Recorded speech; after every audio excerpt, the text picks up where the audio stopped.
So I see some of you came with the books. I appreciate that. If not, there's always time till next week. God willing. Where do we start? This is a hard thing to do because we're starting with a new topic, with a new perspective, with a new book, with a new place. It's also in the middle of Jewish history. We're not starting from the beginning of Jewish history. We're starting smack in the middle of Jewish history. So I figured I'll start in the beginning of Jewish history, and from there we'll go. In the Parasha of Ha'azinu, in the last of the Torah portions inside of the 5 books of Moshe, it says the following. Zechor yomot olam. Remember the days of yesterday. Binu shnot dor vador. And understand the years of every generation. Sha'al avicha v'yagedcha. Ask your father and he will tell you. Zekanecha v'yomulach. And your elders and they will tell you. Zechor yomot olam. Remember what was. Binu shnot dor vador. Perceive, understand every generation that came before you. There's a saying among historians that history doesn't happen in a vacuum.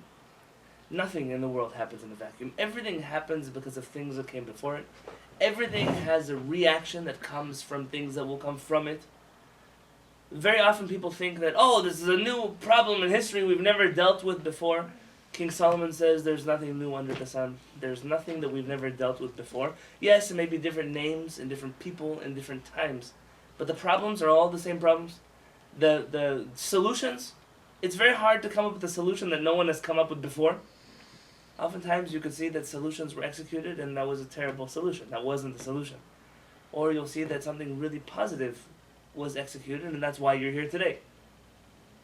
And our Torah seems to be commanding us that in order to live until tomorrow, you must understand what happened before you. A generation that is ignorant of what came before it has no hope for a future because it doesn't know, because it doesn't understand. Oftentimes you see that people get overwhelmed with problems. The world scares them. Things are scaring them. Our rabbis tell us, Tzarat Rabim Chatzi Nechama. Sometimes the suffering of many is already half the consolation. When you think you're the only one struggling with your marriage, or the only one struggling with your kids, or the only one who's having a hard time in life with your finances, you think you're the only person, so it gets really lonely out there. You're walking down the street, and everybody has a wonderful life, and everybody has a wonderful wife, and everybody has a wonderful finances, and then you feel like I'm the only loser on this whole earth. And then you start to just think a little bit, and you realize, hey, I'm not alone. It doesn't mean that I'm happy that everybody else is struggling also, but it makes it not so lonely anymore. When I remember the first time I got married, and our parents were still in New York. He did my wedding. And I went to go speak with him. I got a few hours, my wife and him, just to speak privately. It was a very special time because we're newlyweds. We're getting to know my rabbi. It's her rabbi now too, but then it was just the beginning of a journey together. And he shared all kinds of personal things that he normally wouldn't share inside of the yeshiva. And I was complaining a little bit, I was complaining going back to San Diego and the struggles in San Diego and the different people and the rabbis and the communities and whatever else was happening. And he said, I don't have a solution for you. All I can tell you is you're not alone. And he spent the next hour making me feel bad, like all the rabbis that the yeshiva ever sent out, how they have it worse. Did you feel better? Yes. Anilo. Yes. It wasn't a solution, but it made me at least feel like in the context of, in the great scheme of things, I remember the first time someone wrote a negative letter about me. And I called my rabbi in Israel, Rabbi Yosef Shushan. I said, Rabbi Yosef, I don't know what to do. What do I say? What do I answer? He said, you, go celebrate with your family. I said, celebrate what? He said, celebrate that until now you were in the little leagues. Until now you were just a minor league player. He said, but now you joined the ranks of the Rambam, Maimonides, the Ramchal. You joined the big rabbis that the whole world is trying to burn their books. And that's fantastic. That should be a celebration for you. And it's a little bit sarcastic, this answer. But it's important. It's important. I see that there are issues in the Jewish community today.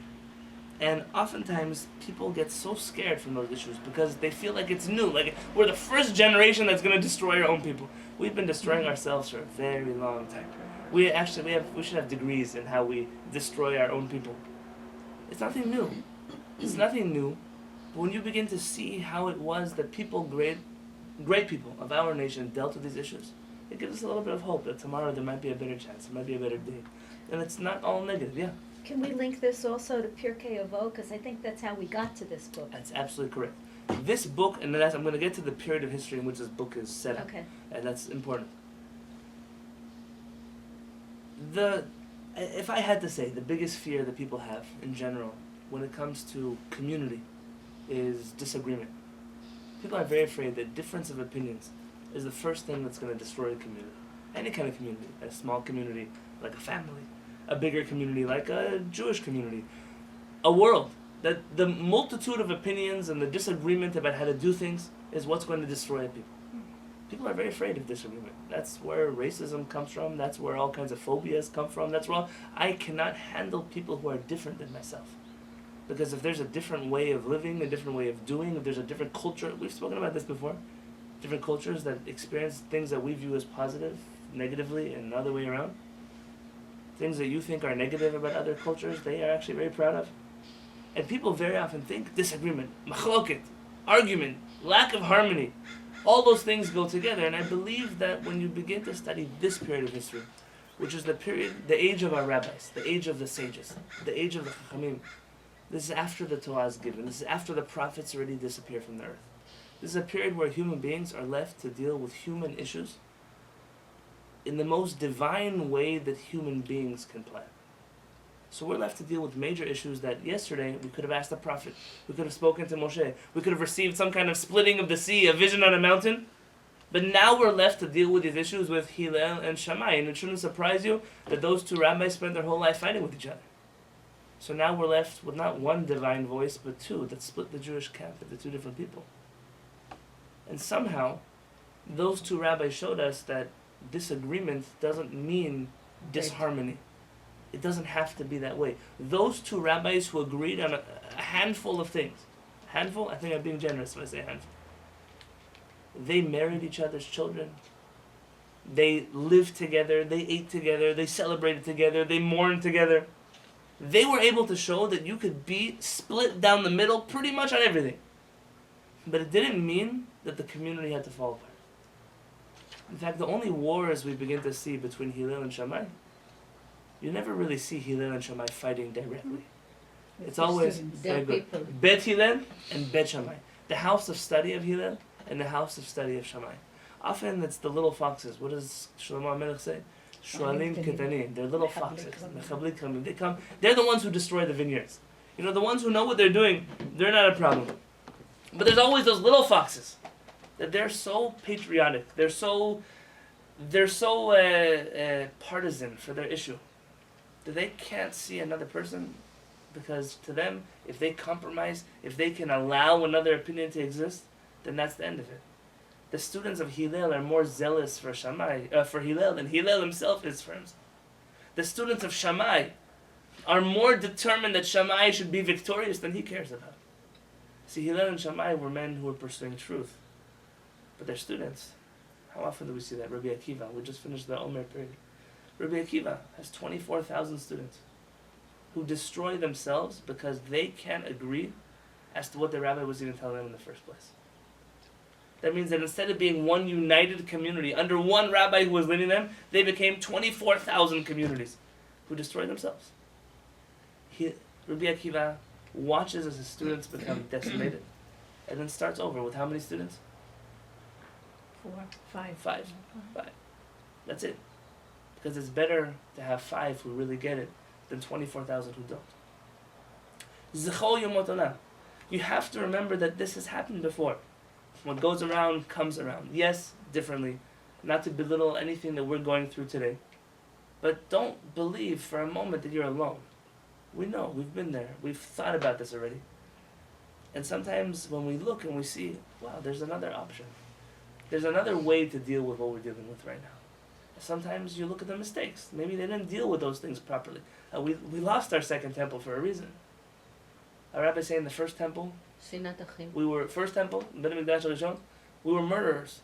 The Jewish people were murderers. They were idol worshippers. They were adulterers. That's why we lost our first temple. 70 years later, we came back, we rebuilt. And then, we got our second temple destroyed. Because of what? Sinat China. Because of baseless hatred. What is baseless hatred? Disagreement. That's baseless hatred, disagreement. Our rabbis tell us. Are you saying that a lot of things that have befallen our people is because of us? Absolutely. Really? I'm saying that, there's a blessing that God blessed us with, that in context, that verse means that your destroyers and your ruiners, those who would destroy you, should leave you. They should depart from you. Our rabbis always view that as a play on words, as in those people who ruin you are actually a part of you. Those who are inside can do more damage to us than those who are on the outside.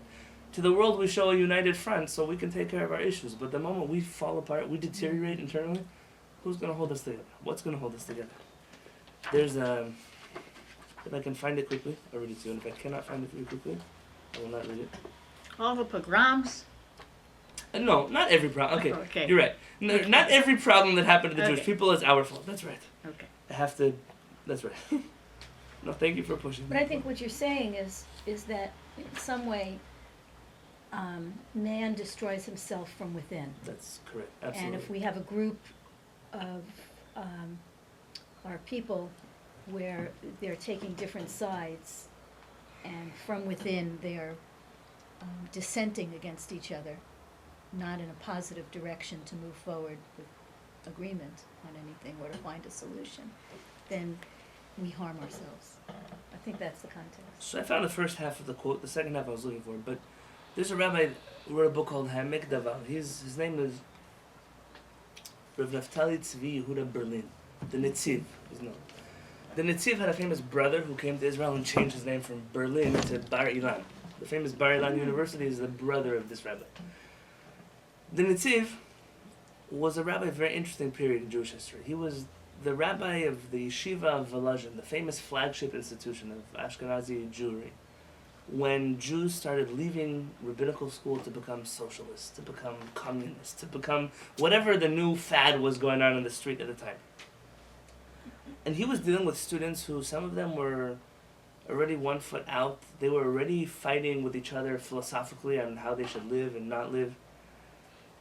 And he mentions that the baseless hatred that existed in the Second Temple was actually not really hatred. You wouldn't call it hatred if you were to understand it.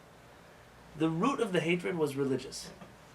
He says they would see anybody who worshipped the Creator, who followed Judaism differently than they did, and they would automatically accuse them of heresy. It was any path to God that was not my own is evil. He said in that attitude is baseless hatred. I mean, it's not baseless in the sense, it has a reason. Every hatred has a reason. But the reason is incorrect. There are many ways to the Creator, and there are many approaches inside of Judaism that are valid. Yeah, there are also approaches that you can consider invalid, that's fine. But just to see a person who's different than you and condemn them to being evil, it's the downfall of everything great. And he said, and it will cause l'harisat yeshuv ha'aretz. It will cause for the destruction of humanity, of settling the earth. Because people who cannot agree to get along with each other despite their disagreements, they can't inhabit this earth together. And that's what's so special about the generation we're about to take apart. We're starting essentially in the era of the rabbis. The rabbis, like I told you, I'm going to just pass this out so you can see maybe a visualization. You don't need this chart, but you can hold on to it if you'd like. You have the Torah. Yeah, that's the 5 books of Moshe. That's what we read in the synagogue on Shabbat. You have afterwards the Nevi'im, the prophets, and the Ketuvim, the writings. That's King David, that's King Shlomo, that's all the Yirmiyahu, Yechezkel, Yeshayahu, Chizkiah, all the Amos, Zechariah, Haggai, Malachi, all the famous prophets we read about in the Haftarah. That's next. Psalms, King David, Shlomo HaMelech, Song of Songs.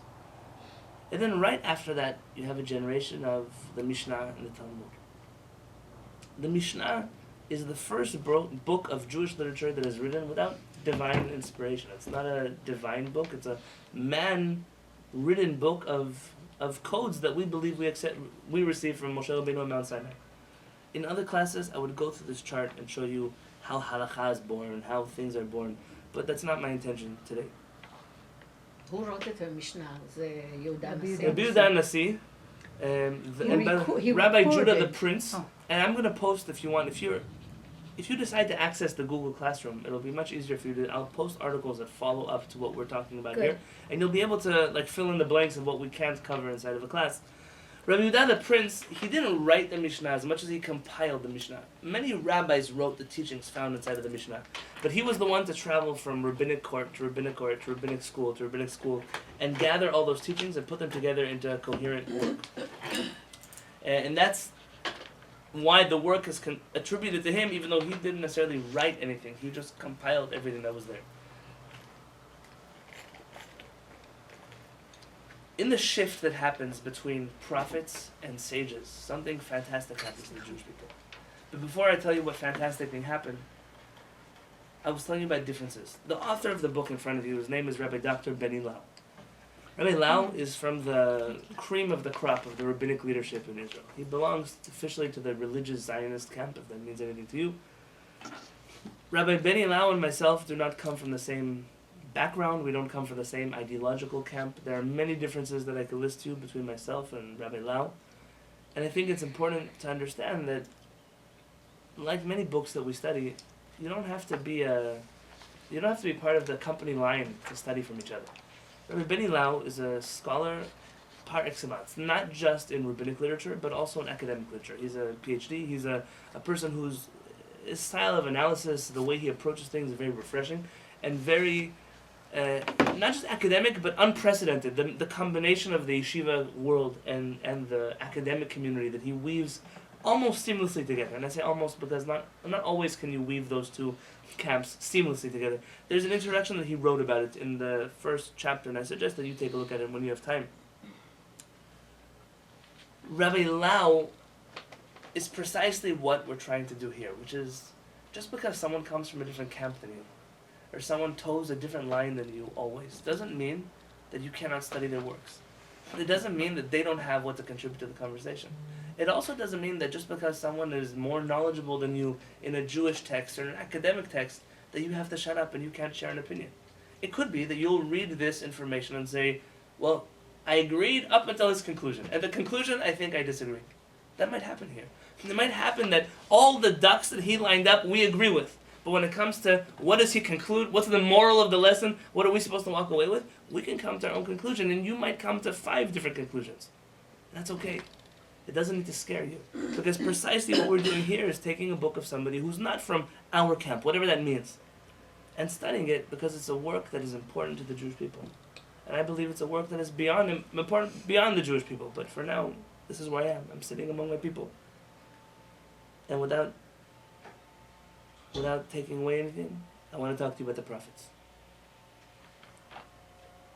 The prophets, what are prophets? What is a prophet? Someone who gets a message from Hashem and transmit it to the people. So it's essentially a channel, there's a word for it, a Messenger. medium, a messenger, somebody who hears a communication from the creator of the world and pass it on to the people. What's the difference between prophets and the prophecy of Moshe Rabbeinu? One of the 13 principles that we have is that we believe in prophecy, but also that we believe the prophecy of Moshe Rabbeinu, of Moses, was greater than that of any other prophet in the world. What's the difference between those two Moshe prophets? saw the Hashem face to face, and these people not necessarily. Okay, so we talk about that Moshe Rabbeinu spoke to Hashem face to face. He was awake. He was awake when he Oh, was so, prophesying. but you see what you just did? It doesn't say that, but you just did that. You did something that Jews do all the time, which is you have been Rambamized.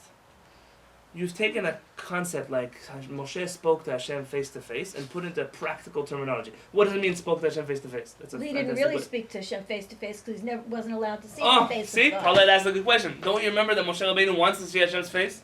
And he says you And can't. he only sees the back. You can only see Yeah. the back of me.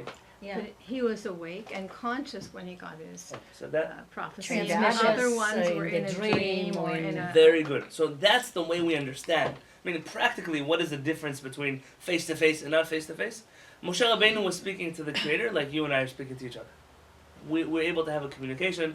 You're not in awe. Argument. You're not falling out of your chair. You're not shaking. You're not trembling. If you read the way the other prophets received prophecy, it's quite frightening, actually. It'll remind you of someone going through a seizure, for real. It's a physical experience of a body that is clearly incapable of receiving the divine communication that is being given to them. And part of that means that the prophecy is not so clear. If you remember one thing about the prophets is that everything is some kind of parable. Unlike Moshe. Moshe says, you can't eat this, don't do that. You can't eat meat and milk, don't violate the Shabbat day. Put the mezuzah on your door. The prophets never speak like that. The prophets are always, the Creator showed me a tree, and the tree had many branches, and the branches were split into two. Why are you talking like that? Because the prophecy is unclear. The prophecy is given to a human being, and the human being is trying to do whatever they can to interpret the prophecy that is given to them. It's like they get a vision Very good. while they're unconscious, and in that state they can understand it and get it. Much then like they- a dream. You said a But dream. then they wake up. No, sometimes it's written that when he was dreaming. That's right. Or Hashem bali b'chalom, or something Yeah. like this. A dream, what is the whole idea of a dream? A dream is often a bunch of ideas that don't really make sense in reality. And you Some forget- people dream you more than forget other people them. dream. Some people dream less than other people dream. I had a roommate had fantastic. I'm suddenly wake up in the middle of the night screaming from his dreams. A snake was chasing him with chocolate milk. True story. I'm not going to it's true. What does that have to do with it? What is snake, chocolate milk? Now, if you go to a prophet, he'll tell you, oh, chocolate milk means this, and a snake means that. And then, oh, now they interpreted the dream for you. But a dream, you dream about things that are not necessarily very realistic. But yet a person tries to make some kind of sense out of them. Most people dismiss their dreams. Because oftentimes our dreams are just a collection of the thoughts we had during the day. How often does a prophet receive prophecy? Once. It's It could be once in their life. most of them were. Most of them were disposable prophets. What does it mean? They received the prophecy and they lived the rest of their life trying to receive prophecy. I wrote down a quote yesterday. I just want to read this to you. So how legitimate really are these prophets? That's I mean, we That's have why we have some, mediums today. You Let know, me- they claim the same thing. That's why we call some of them Nevi'ei Sheker and not the true prophets, because they decided that they are prophets. Rav Kook read something beautiful. You actually might know it from a more negative place. Drug addicts have a hard time getting rid of their addiction to drugs because, not just is it addicting, but oftentimes the first high that they get is incredible. And then the rest of their life they spend trying to get back to that first high, which is why they're always trying to do a worse drug than the drug they did yesterday, and oftentimes that leads people to death and all kinds of terrible places. Rav Kook actually sees that in a different way, something positive that happens in a person's life. He writes, this is the first Ashkenazi chief rabbi of Israel. He writes, a person's childhood often becomes the symbol of the highest quality of living that one spends all of one's adult years attempting to regain. Sometimes there are people who spend their whole life, and some people have terrible childhood, so it's not true for everybody, who spend their whole life trying to go back to that blissful place that was childhood. So this is the deeper meaning of the statement of our rabbis, that the world is sustained on the breath of children. Our rabbis say that the breath that comes out of the mouth of children is what holds up the whole world. And he says this means that really the whole world is trying to relive an experience that they'll never necessarily have again. A prophet oftentimes is in that same place. The prophet experienced this high, this closeness to the Creator, and they can't choose when they prophesy. They don't wake, hey, knock on Hashem's door. Not everyone can knocking on heaven's door. That's not for everybody. Only Moshe Rabbeinu could do that. Moshe Rabbeinu could decide, there's a situation happening in the Jewish people, I need an answer, I'm asking the Creator speaks to him. Every other prophet doesn't have the same clarity. So Paul had asked, what about the authenticity of the prophecy? You should know that aside from the prophets that were here, there were thousands and thousands and thousands of other prophets that didn't make it into the canon of the Tanakh. And mostly because their prophecies were either not relevant to anybody or they were not important for the future. I mean, they were things that were relevant then, they're not relevant anymore. The prophets that we have retained in the books of our prophets are ones whose messages were not just accepted by the Jewish people, but were relevant to the future of the Jewish people. And also, more than that, it's important to know that there's not one of the 613 commandments that originates in the writings of the prophets. The prophets, because of their lack of clarity, do not have the right to add any commandments to the Torah. We don't receive any. It's nice. You say you spoke to God, that's wonderful. Only when we were there on Mount Sinai, we heard Moshe Rabbeinu speaking to God. Only is that important enough for us to agree to take commandments from. So the prophets brought messages to us, but they weren't messages of what to do or not to do in terms of Judaism, but more as trying to guide the Jewish people on a spiritual path. After the prophets, the age of the prophecy ends. We enter an age of Sages, sages. the rabbis. Yeah, you're right. Look, and you'll see here. That's the title.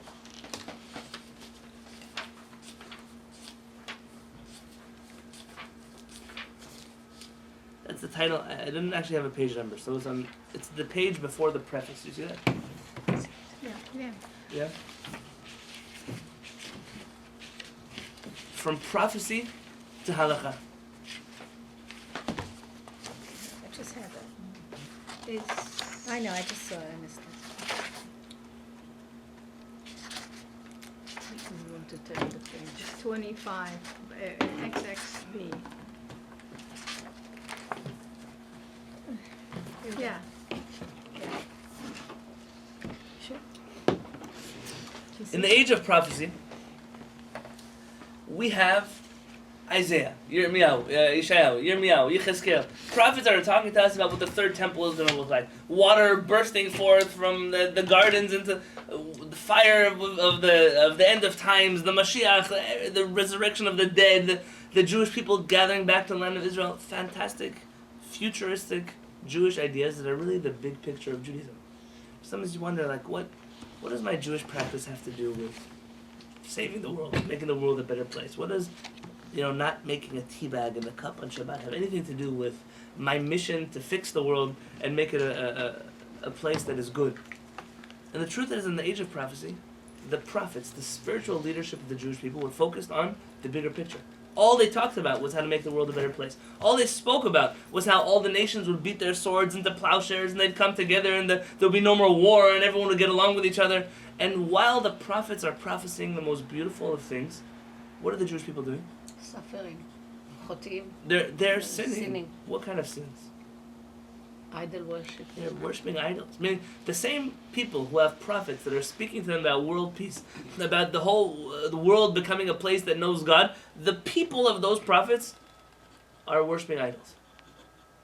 And while the prophets are saying there'll be no more war, and there'll be no more destruction, and people won't die anymore, the same Jewish people are murdering people. Murdering people. Why do you think that is? I'm going to share with you right now. Because it's no different now. I don't know if you go to death row, you find so many Jewish people there. We Jews we have our fair share of criminals, but different kind of crimes than what we used to do back then. I think, if I had to guess. Maybe While the prophets are talking about all these things, the prophets are talking about the Jewish people becoming united with God and never betraying God's trust again. At the same time, they're cheating on each other's spouses. They're taking other people's wives. You read through the Tanakh and you'll find some of the craziest stories we have in Jewish history. It's the best novel. There's a reason why sometimes they choose to skip half of these stories with young students in school. The story of the Pilegesh Begiva, the concubine in Giva. The Jewish people go to civil war with each other. You have prophets in this generation. They ended up cutting up her body and mailing it to different parts. Crazy things that are happening in the Jewish people. Remember those stories? Ugh. So while we have this greatest divine connection, the Jewish people are the worst that ever could have been. And then we switch over from the age of prophecy to the age of halakha. The men of the Great Assembly show up, 120 individuals, that get together and start codifying Jewish law. The first thing they stop talking about is the future.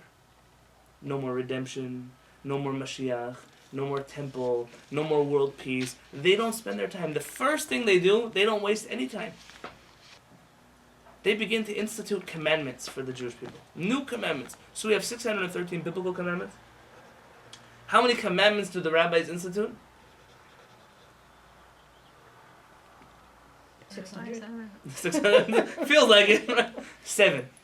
Oh, 7 commandments. Important ones. Really important ones. Like what? Shel Noach, 7. There's none of Noach. That's from Noach. That's those 7. The 7 commandments are rabbis. They're super important. Like not marrying. Before you eat bread, you have to wash your hands. Okay. You have to celebrate the holiday of Purim. And how do you do it? You have to give gift baskets to people. Food. And food, yeah. Lighting candles before Shabbat. Why do you light candles before Shabbat? To make sure that people don't trip over each other in the house. That's the reason why we light candles. Not what they tell you, bringing down light What? from heaven. Yeah. That people, Shlom bayit, so you don't trip over each other. So you don't hurt each other. You don't spill the soup on each other. That's the reason we light candles for Shabbat. okay. All the spiritual stuff you hear, that comes afterwards. That's already, once we invented the commandment, now we have to fill in the blanks. It's almost like the rabbis go to the pettiest place possible and start micromanaging how you tie your shoes in the morning. You first put on your right shoe, then you put on your left shoe, then you tie your left shoe, and then you tie your right shoe. Then the rabbis start developing subcategories of the biblical laws. For every one of the biblical laws, you can have up to 1,500 subcategories of rabbinic laws. We start saying which prayer you have to say before you use the restroom, and what do you say after you left the restroom, and how much do you have to, forgive me, go to the bathroom in order to require a blessing after you go to the bathroom. In which direction do you point that mezuzah? Does it go up? Does it go sideways? It's almost like the כבר rabbis, אמרת 100, not 7. there are 7 major ones. Okay. And then after that, they start dealing with the 613 commandments that come next.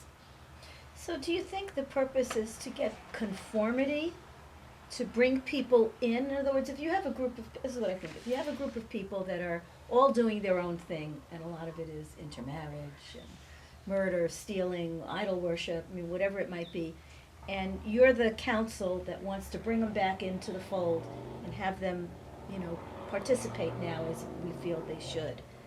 You've got to give them certain things that they can start off by doing immediately. So this is part of the, you're right, this is part of the solution. Yeah.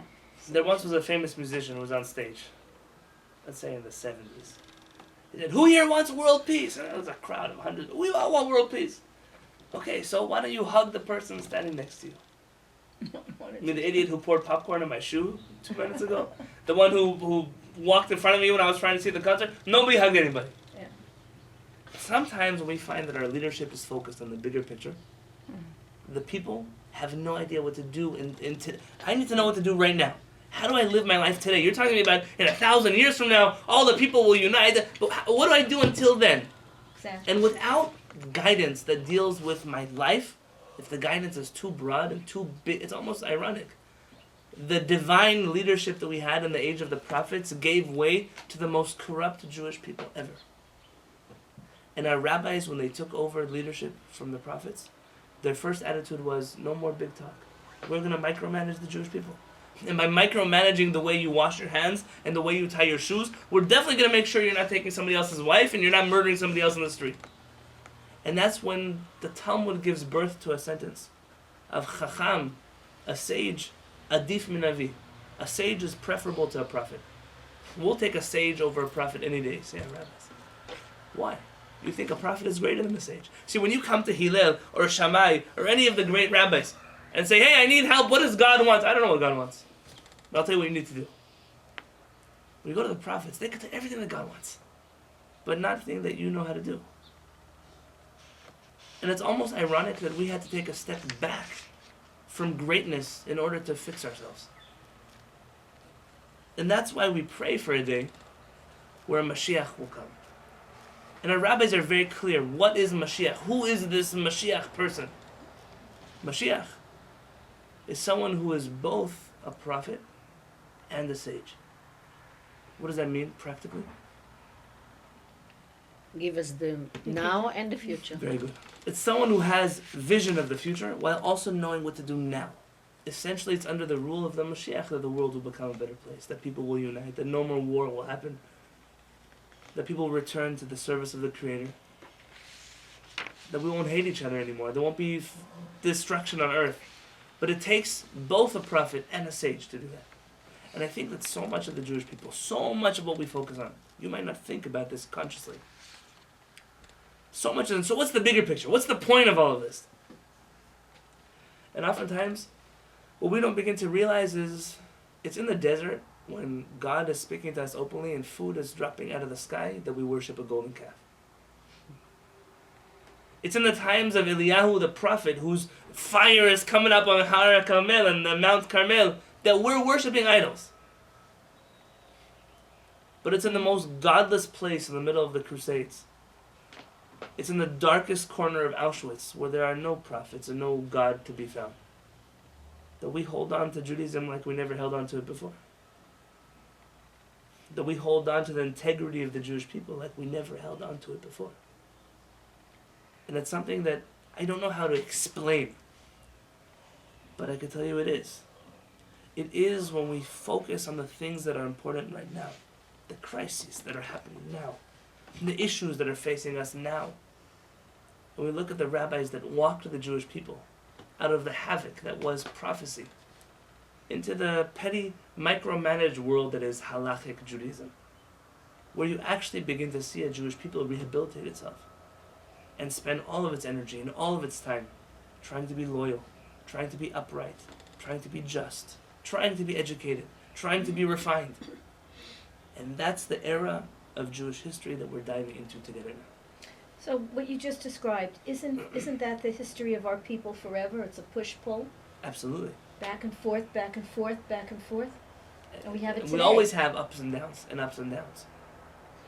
And I think that by analyzing this prophecy to Halakha era, we'll begin to see some fascinating things about ourselves and about our people. So maybe, with your permission, we'll do the first preface and we'll call it a day for today so that next week we can do chapter 1. The preface. Now this book was originally written in Hebrew, so everything here is a translation. What happens with translation is sometimes the eloquence of the original Hebrew is lost, and large and strange English words are used instead of nicer Hebrew words, but we'll try. Standing at the foot of Mount Sinai, ready to receive the Torah, the Jewish people experienced a moment of revelation beyond human comprehension, in which, as the Torah describes it, they saw the voices. They saw the voices. How do you see voices? You hear voices. You see visions. The Torah describes that we saw the voices. Awed by the harrowing intensity of the experience, the children of Israel pleaded with Moshe, "You speak to us, and we will obey. But let Hashem not speak to us, lest we die." So the people remained at a distance while Moshe approached the thick cloud where God was. So what are they feeling? This prophecy, this experience of Mount Sinai is so intense, they're afraid. They're afraid to come close to that mountain. They're afraid that it'll be an overload. It'll be too much on them. And in that moment in time, the people stayed far away, and it was Moshe that entered into the clouds where the Creator was speaking from. However we understand the experience of seeing the voices, it is clear that the people found this moment of revelation terrifying and bewildering. The response was to forego the direct visual experience of the divine and even its direct voice. Rather, they entreated Moshe to intercede. "You speak to us and we will obey." From this moment on, communication between God and the Jewish people would be mediated through the hearing ear. Moshe would receive the Torah and transmit it to Yoshua, who would pass it on from one person to another through an ongoing process of listening. No longer of seeing, but of listening. Alongside the transmission of the Torah by word of mouth, throughout the entire period of the First Temple, the prophets added their voices, sketching visions of God's will and His message. Though this message was not always heeded, the prophets were recognized by all to be the direct recipients of God's revelation. I'm going to pause for a moment. There's one more time in our history where we see the difference between hearing and seeing. In a Talmud that we have, the Babylonian Talmud, the rabbis always say, "Tashma, come in here." Whenever they want to say a teaching, "Come in here, I want to tell you something." In the Jerusalem Talmud, written in Israel, the Talmud always says, "Ta chazeh, come and see. Come and see." The Babylonians, which is what we follow, that's our tradition, always come and hear, come and listen. The Jerusalem Talmud is always come and see. There's a profound difference, even if we're going to talk about how great it is, the era of the sages. There's a difference between seeing and hearing. I used to take Christian tourists around the old city of Jerusalem on tours. And I'll explain to them, it's really easy to believe in all the stuff you believe in when you're sitting over there in New York, in Germany, in South America. Here, you're not hearing stories anymore. If you want to talk about the road from Bethany to Jericho, it's that road right there. You want to talk about the wall, the temple, the destruction, that's that temple. You're looking at it right now. In the land of Israel, the study of Torah is very different than outside of Israel. We're taking someone's word for it. 2,000 years, we're outside of Israel, we're assuming that, that hilltop they spoke about is that hilltop. And that valley is the valley that, we've never been there, we've never seen it, we've never gone. Our generation is already transitioning away from this listening generation back to a seeing generation. And before we complete the transition, we have to at least get in all the messages of listening before we're ready again for the seeing that scared us the first time around. During the period of the Second Temple, the era of prophecy came to an end and a new era, the era of the sages began. It was in this period when the voice of prophecy became silent that it became crucial to attune one's ear carefully and to listen meticulously to the voices of wisdom that were connected to the voice of God. Undeniably, in the absence of prophetic vision, there arose a fear of inaccuracy, of confusion among a multiplicity of voices of unknown sources. So yeah, we did switch. Part of that switch is distrust. I'm not sure if I can believe what I'm hearing. I'm not sure if the people, the men that are writing what they're writing are any different than any other group of flawed individuals that have said things over time that might not be trustworthy. That's scary. It's no longer divine. It's no longer from Mount Sinai. What do you think the rate of literacy was of the average person at that period of time? It's a great question. The average person, so we had our fair share of illiterate Jews. They were called Amei Haaretz, ignoramuses. Literally the people of the dirt. They were illiterate people. Our rabbis spoke very harshly about such people. Our rabbis considered it to be impossible to be a good Jew while being illiterate. Someone who's just taking everybody else's word for it was not able to sit in an academy of scholars and argue Jewish ideas. Our rabbis viewed it almost like today you have a certain Catholic kind of Jew. It's a Jew where just listen to what the rabbis tell you. In the Talmudic times, our rabbis didn't appreciate that mentality at all. The idea of you would just accept something because someone told you, that was not it was frowned upon. Though you will find that there always were illiterate people, and the famous Rabbi Eliezer ben Hukunus.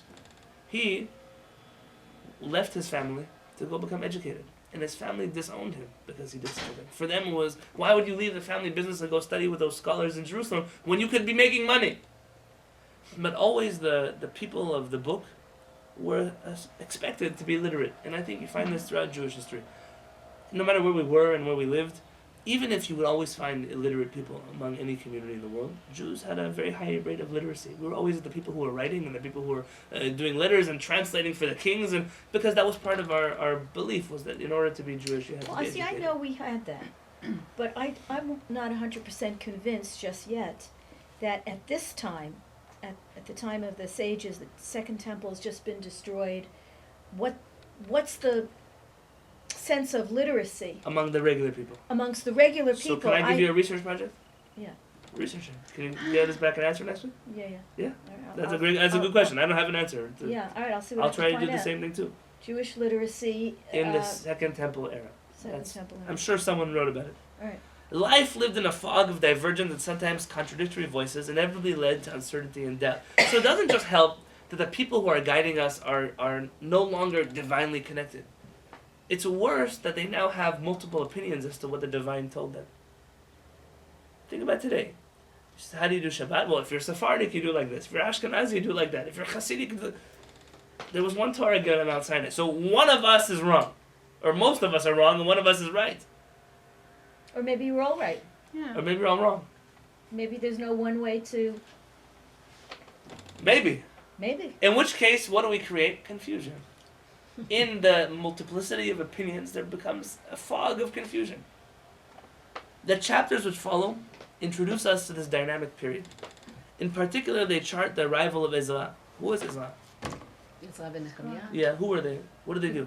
They brought built back. the second. They built the second temple. Okay, so you have a story. We leave Israel. That's when the story of Purim happens. Yeah? We're now coming back to Israel. And who wants to go back to Israel? Nobody. Nobody wants to go back to Israel. The Why? Jews are very wealthy. They have money. They have cars and swimming pools. They live in La Jolla. You know, they got a nice life going on for themselves. Why should they leave to Israel? What's in Israel? Dirt, a destroyed temple. What am I looking for over there? So who goes? Exile. Exile leads the Jewish people out. They say that over the years, not all at once, some 40,000 Jews went back. Who? The same Jews who leave America today. The ones who have nothing to lose by leaving here. The ones who, if I'm living on Social Security, it doesn't make a difference where I'm going to do it. If I'm anyways on government welfare, I'll do it over there. What's the big deal? I'm not leaving my mansion in New Jersey to go live in an apartment in Tel Aviv. Tel Aviv, it's good. Tel Aviv is good, right? Fine. An apartment in Dimona, yeah? I'm not going to go live in the desert, in the Negev, when I could have... That's who lives here, too. The people who have nothing to lose go back. Islam essentially leads the Jewish people to go back. And the Jews that you and I come from are from those 40,000 Jews who went back. Because the rest of the Jews who didn't go back disappeared. So he leads essentially the rest of the Jewish people back to Israel. But they're all the lepers and the poor and the sick, and it's a pretty terrible state of affairs. If you read the book of Islam, you see who goes back. It's the unwanted. That's, what a Statue of Liberty said, give me your unwanted. That's who went back. The ones who stayed assimilated? Yeah. Over time, you stay away, you're out of the community, the leadership leaves. What's left? That's what happened in Egypt too. In Egypt, 4/5 of the Jewish people stayed behind. And yet Iran has that long, and Baghdad too, long history Of Jews Jews from the there. Second Temple era. That's from right. the second time. So where did they come There from? were Jews who survived. There were definitely communities. You find some pre-Second Temple era communities. You find that in Italy. You find that in Yemen. You do find that in Iran and Iraq. But Yeah. you have to remember that oftentimes the Iraqi community was rejuvenated by Jews who left after the Second Temple. So even though you have the tradition that we've been here since before the Second Temple, but really it was the exile after the Second Temple that brought everybody back. So they tried the arrival of Islam and the establishment of the Great Assembly, the era of the Zugot. The Zugot are the pairs of sages. So the rabbis, that's Pirkei Avot. When you see that it's Hillel and Shammai, it's this one and that one. They're these groups that study together and their activities. The establishment of the Hasmonean state, the HaShamayim, what is that? Chanukah. That's right, Chanukah. Essentially what happens there is a political story.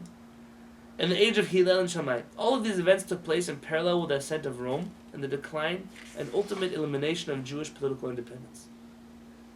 It's also the beginning of a time where the Jewish people are no longer a nation. We stop functioning as a country, as a people with an army, with politics. We begin to develop the Jewish people, I don't like to use the word, but as a religion. We're so used to today thinking of Jews as we have one faith. We're Americans, we have one faith. There are other Americans who have a different faith. But really the original Jewish people function not just as a religion, but as a nation. In fact, we were a nation before we were a religion. What's the blessing we say in the Torah? Asher bachar banu mikol ha'amim, who chose us from all the nations. V'natan lanu et Torato, and then he gave us his Torah. Before we are believers in the same thing, we are part of the same biological nation. And you can join this nation, obviously, that's why conversion exists. It's not a race, we're not a race. You can be Jewish from all kinds of skin colors and all kinds of backgrounds. The American people are a nation, but they're not a race. Are we a tribe? We're made up of tribes. We're, at least. I don't know that we function today as tribes. That's a good question. So nation over tribe. A nation over tribe. That's right. They're like kind of like the federal government versus the states. So we had 12 tribes while functioning as a nation. Then every tribe had a semblance of independence, but they were still obligated federally to each other. It's actually a very important conversation of how the federal and state governments and the Jewish people worked. It's a fascinating concept. We as a people then shifted into exile mode, which essentially meant we don't have a flag, and we don't have a country, and we don't have a state, and we don't have a nationality per se. We're really just a religion. But we're a biological group, right? Technically. Technically? Meaning we all come from the same biological place, but if somebody wishes to convert to Judaism Right. and they're not from our biological background, they're able to do so. In which case, over thousands of years, I don't know that it's fair to say anymore that Jews even share the same biology. If somebody can come from Africa, from Mexico, from Canada, wherever they want to come from, and join the Jewish people, Right. and they'll be just as Jewish as you or me. Have But to the check base their group- DNA. But the base group, The base group was biologically the same. biological. That's right.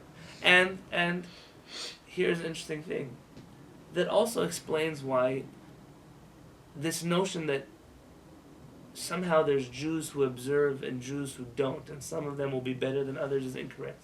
Because before we are a religion, we are a people. And that people means that regardless of where you are in the religious spectrum, I'm still part of this. I didn't give up my citizenship rights to this people just because I am or I am not doing X, Y, and Z. The Jews who are able to say, well, I can throw out that whole half of Judaism because it's not good for me. Those are the people who are functioning in really severely limited exile mode. They see themselves only as a religion. There's nothing more to Judaism than that. And there is a big part of our nationhood is a religion. But that doesn't mean that one disqualifies Better than other or makes one lose their rights to the people just because of something else. All of these events took place. Essentially, the elimination of Jewish political independence creates a new reality for the Jewish people, and that is, how do we survive as a people while we no longer have our own land? As we follow these momentous historic events, we will trace the spiritual progression of the Jewish people through the lives and characters of its sages. So essentially, you can see a people by who they choose as their leadership. This concept is one that every nation in the world has to think about today. Whoever it is that leads the people that you are a part of. It doesn't make... You see, especially in a world like a democracy where you can have a country that will be split onto who leads it. But leadership of the people tells you at least where many, many, many of the people are. Where are they right now? What are the problems they're dealing with now? And what are the good things that they have now? It speaks volumes when you look who's leading the Catholic Church. Will tell you a lot about where Catholicism is today. Who is appointed as the Prime Minister of Israel? It could be that half a country will not want that Prime Minister, but it'll tell you where the other half of the country stands. These are very important things, and when we trace Judaism by its leadership. Who were the Jewish people following throughout their exile, and what were those messages? What were those people trying to do? And it'll tell you a lot about the spiritual state of the Jewish people. And I think here it's important to say that there have been many nations who have been exiled in their life. And we have not one up over them, but somehow we have survived in ways that other nations haven't. I have a friend who was a rabbi in Pennsylvania in a Jewish leadership training program for high schoolers. So there was a regular Jewish sleepaway camp up in the mountains in Pennsylvania. I don't remember the name of those mountains. Poconos? Correct. Good job. And this rabbi had his own little group of, they were the 25 elite students from the camp. They were part of the leadership training. They got a special grant, and they had their own little learning center out in the middle of the forest. They had to hike out there. It was like an adventure camp. And they were in a room, like something this size, and they were studying together. And it was one of those cabins where it has 3 walls, and the 4th one is just open to the forest. And they were sitting there studying, and they hear some rustling in the bushes, and they're scared because that's the only way out. That's the only way in. And there are bears and all kinds of animals. They're not sure what's coming. And they hear footsteps, and it's probably a bigger animal than a rabbit or a raccoon or something like that. And out of the trees come a group of Tibetan monks. And they were not expecting that. And they come and say, "Are you Rabbi so-and-so?" "Yeah, who's asking?" "We are emissaries of the Dalai Lama." It's a true story. This rabbi used to teach me in Jerusalem. He said, "Wow, that's pretty impressive. Please have a seat. What brings you to Pennsylvania?" And he said the Dalai Lama is dealing with a generation of people who are no longer born in their homeland. And they're in a crisis of why should we ever dream to go back? I mean, our homeland has been taken away from us. We've gone to exile. We have our spiritual leadership here. We have our institutions here. We have our community centers here. How important really is it to maintain this connection to a land that we've never seen? And he said the only people in history who have managed to go back to a land that they left successfully was the Jewish people. So he told his attendants to research any Jewish leadership training program and send people to each one of them and to get the answer as to how have the Jewish people made it through. It's not one generation, it's generations upon generations. And still have this desire to stay together as a nation, to believe together, to live together, to fight together. It's really a phenomenon. How do they do it? And this rabbi's answer was, I have no idea. Yeah. So the Dalai I have no Lama idea. Yeah. did pull people together. He had a council That's correct. of a variety of Jewish people from different sects of the Jewish religion. And there was a book written by it, and I can't remember the name of the book. I'll see if I can find it at home. It's a fabulous, fabulous book. It was like 10 representatives from Judaism and the Dalai Lama. If you could find the title, I'd be very I interested. think it was written by the same guy that wrote Boys in the Hood, Interesting. but I think I saved the book. So what did this rabbi say though to his students? He said, "Listen, he sat with these monks and he spoke with them, He said, you have to understand that the world is looking at us in awe of something that we accomplished, but we've never really spent time to understand how did we do that? What did we even do? How did you do it? We didn't even know what we did. And I believe that the purpose of this new series that we're starting here today, I call it the history of tomorrow. Because if we don't understand what we did until today, we have no idea where we're going tomorrow. And if we begin to understand the solutions and the problems of the past, if we begin to analyze what the Jewish people went through, the internal struggles, the external struggles, the lack of unity, and the times that we're together, the disagreement while also maintaining harmony, and the times where we didn't maintain harmony. The Second Temple led into many different Jewish groups, the Essenes and the Sadducees, and the early Christians, which are essentially no longer part of the Jewish people and are entirely a different nation on its own. We made that mistake also. Imagine if we would have not lost out on that small handful of Christians and kept the Jewish people together. Imagine what the world would look like today.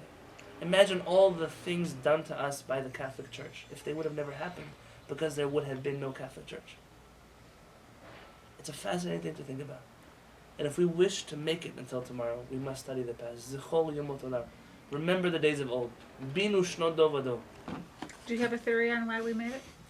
I sure do. That's why we have this Okay. course, God willing. Okay, that's it. Zad Okay. Hashem. So I look forward to seeing you next Monday, God willing, at 10:30 a.m. Thank you very much. Thank you. Thank you.